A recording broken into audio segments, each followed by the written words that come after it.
to the expert. Hi, this is Dr. Thomas Schuler. I'm a spinal surgeon, and I'm bringing to you Back to the Expert.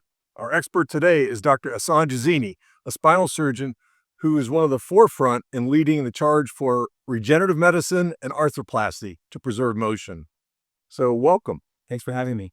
So for the public, what advice would you give them about if they have a spinal problem, what treatments are available today that are game-changing? My first job is not just to take the patient's pain away, but how to preserve their life and their functionality for the long term. And so when we lay out the option, one key thing is to understanding their goals, their aspirations, and really try to figure out how do we make them more functional. The number one issue that I find is that oftentimes, whether it's a surgeon or clinician or physical therapist, we're not really understanding the patient and meeting them where they are. Number one thing we need to do is figure that out. And then there's a whole array of options, whether that's excellent rehab, whether that's excellent regenerative treatment, sometimes complementing the two together. And ultimately, if there's a structural fix, my first goal is to preserve their motion. Our body is meant to be moving. Fusion obviously takes that away. We'll get into that in a little bit further in the discussion. But ultimately, my goal is to preserve their way of life. And that's about functionality, not just a short-term pain relief, but their long-term. Well, let's talk about this. So somebody comes in and they have intractable back or neck pain, and they come to see you, and we'll cut to the chase and say they've done lots of non-operative management, they failed that. So then what are the options today that are best for them? Oftentimes, the issue is the disc, right? Those cushions between our lower segments in our spine. And there's a lot of options. We look at what's the integrity of that cushion, that disc.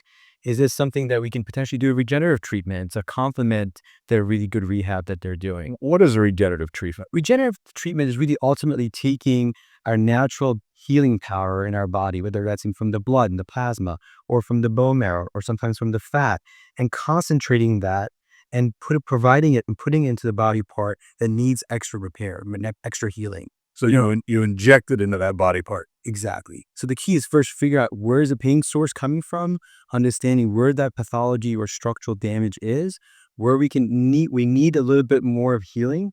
Taking it from the person themselves obviously is the safest, the most effective, and backed by evidence, right? And so we want to take that concentrated material, or what we call regenerative treatment, and put it where the body needs a little bit more extra healing.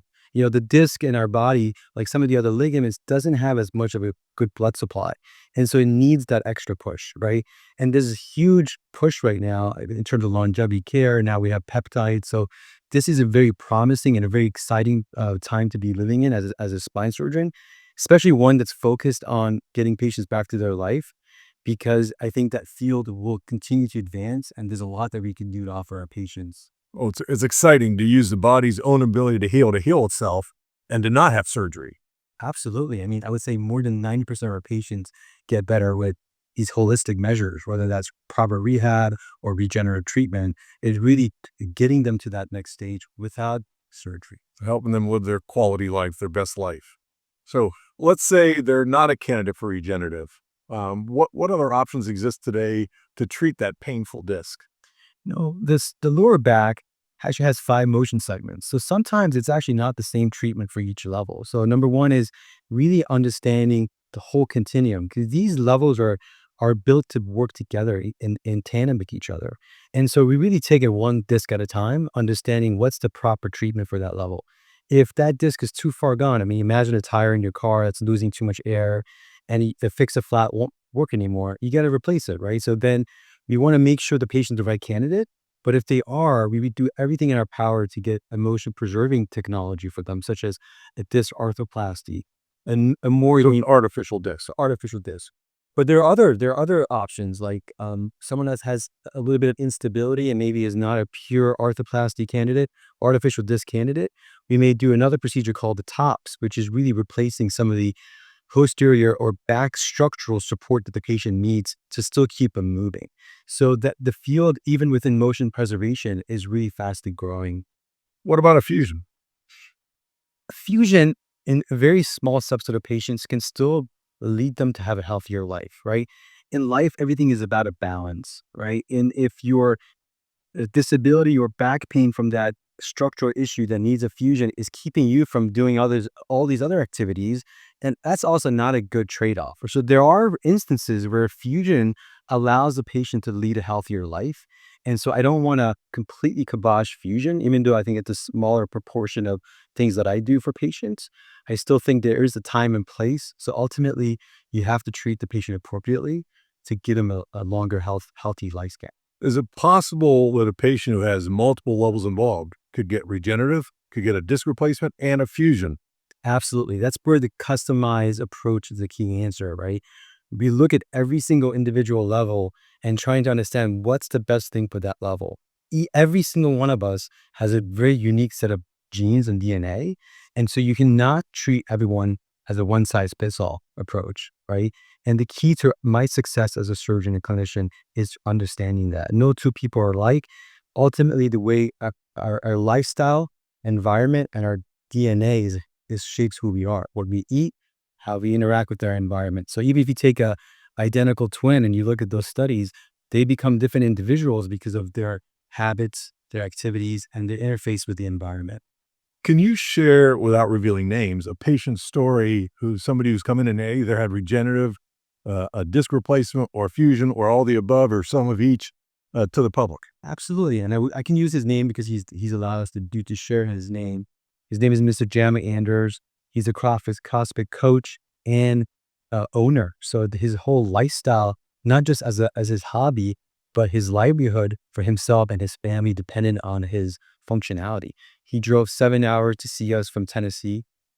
And the reason I'm bringing up his example is because he's inspired me and he's actually allowed me to understand what the power of motion preservation can really do for someone.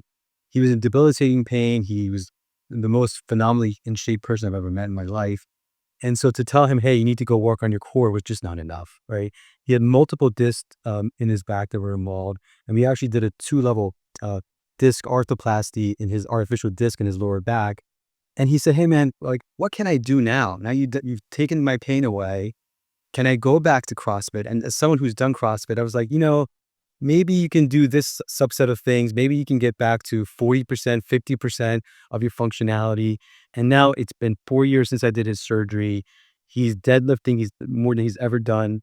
He shows me these videos where initially when I first watched them, I'm a little hesitant to even see it because it's kind of like this, the Alex Hanel doing this amazing hike that climb that he did, the solo climb that he did, where your heart just stops watching someone. For me as a surgeon, watching him doing these snatches and deadlifts was kind of like that. It's kind of heart-wrenching, but really it inspired me that we can really get our patients back to not just to get rid of their pain, but get them back to their livelihood and their way of life in a way that will make them happy. And he shared his photos and videos with his daughter and going to her prom. And so for me, that's the most gratifying thing. And I wanted to share that story because he's been an inspiration for me. And I know a lot of other patients who reached out to him because he's been sharing his story on social media. Well, that's exciting to help, as a surgeon, to help people get their lives back. That's what we live for. And to have this technology today, these modern miracles that can fix it is just truly amazing. So thank you so much for sharing that. As we close here, and do you have any words of wisdom for the public about their spinal health, about whether or not to get treatment, anything? Yeah, I would say ultimately everyone is trying to decrease the slope of our inevitable decline that we all go through aging, right? But there's been more and more studies shown that if we take steps and be proactive, as a society, we are generally very reactive, right? And so my advice to you is be proactive. If you are cutting back on certain activities because of your back pain, because of your neck pain, because of your nerve pain, it's easy to say, well, that's going to hurt. A lot of patients are fearful to get to certain activities. So then they invariably slowly decline in terms of their functionality, which then it becomes a vicious cycle. So seek that help earlier because there's a lot that we can do, whether that's rehab, whether that's regenerative treatment, to really not just extend, but improve your quality of life over that, especially when you get into your 40s and 50s. That's the critical period where you should really be proactively seeking help. Don't wait until I can't get out of bed or I can't do the most basic things. A lot of times in surgery, the old traditional methodology is, as you know, Dr. Schuler, is come back to my office when you can't walk anymore. No, we want you to be active now and to the future, because the more that we can maintain that activity now, the better you're going to be doing in your 60s and 70s and for the long term. So plan the decades ahead now. Seek help early. That's wonderful advice. It is not true just for the spine, but also for your entire body, because you keep everything moving. So thank you for joining us for this session of Back to the Expert. Dr. Jazini, thank you for your insight, our expert advice on how you can live the best quality life. Back to the expert.